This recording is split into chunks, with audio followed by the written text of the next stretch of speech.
Hi! Welcome to this part of my guide and review featuring the Mythic Game Master Emulator, 2nd edition. If you haven't seen the other parts of my guide and review, please check out the playlist in the description below. This time we are going to talk about the many questions pitfall and the tension building questions. With fate questions always ready to give you information, it's tempting to fish for more specific answers. While you can ask as many questions as you like, asking too many can easily slow down your game. A good rule of thumb is to try and limit yourself to one question for a given situation. If that doesn't give you enough to go on, ask a second one. Most of the time, your expectations will take over from there. Keep in mind that there are 4 possible answers to any fate question: yes, no, exceptional yes, and exceptional no. This gives you a nice range of potential outcomes with just one question. Asking as few fate questions as possible keeps the game moving swiftly, since most of the details in your adventure can be derived from your expectations. When you are no longer certain about what happens, that's when you ask another fate question. Mythic adventures flow from fate question to fate question, with your expectations filling in the gaps between. Whether you are playing solo or using Mythic to guide a group adventure, the goal is to have fun and enjoy the experience. To that end, it's helpful when interpreting Mythic's answers to trust your gut and listen to your instincts.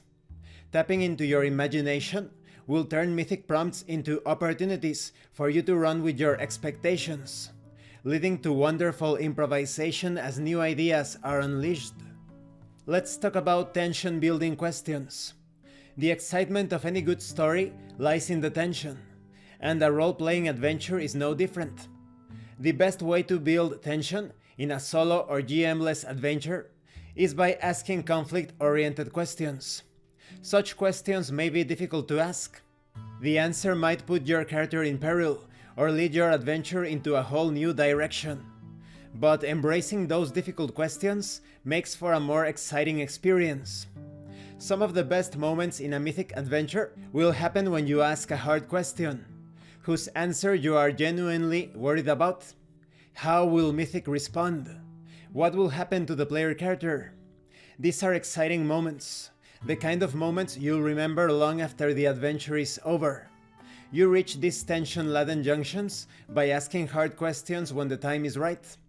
It's important to note that hard questions build tension in your adventure, but narrative-killing questions block it.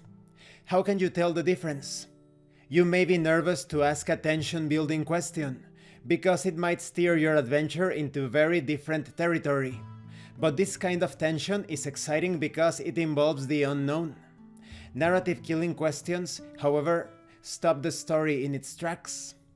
The plot doesn't continue into the unknown, it just ends. All storylines conclude at some point, but ending one too soon robs you of the chance to reach a more satisfying conclusion. One way to tell whether your question builds on the narrative or kills it is whether you are interested in the outcome. Does the answer to the question interest you, or are you only asking it because you feel like you have to? Focusing on tension-building questions that draw your interest will keep you from asking questions that send your adventure off a cliff. And this concludes this part of the review. In the next part, we are going to talk about discovering meaning. Yes, when it comes to Mythic 1st edition, a lot of people that didn't get the flow process of the emulation got stuck on asking too many questions. And when they managed to reduce the questions to just 1, 2, or 3, then those questions would kill the adventure. They would lead to dead ends, and not to a satisfying conclusion, depending on the outcomes of the different encounters and events. But with this 2nd edition, it's all perfectly clear, very well laid out.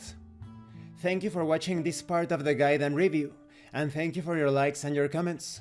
If you have any questions or comments, please let me know. And thank you so much to those of you that are going the extra mile to support the channel. If anyone else wishes to further support the channel, the information on how to do that will be in the description below. Once again, thank you, and see you later.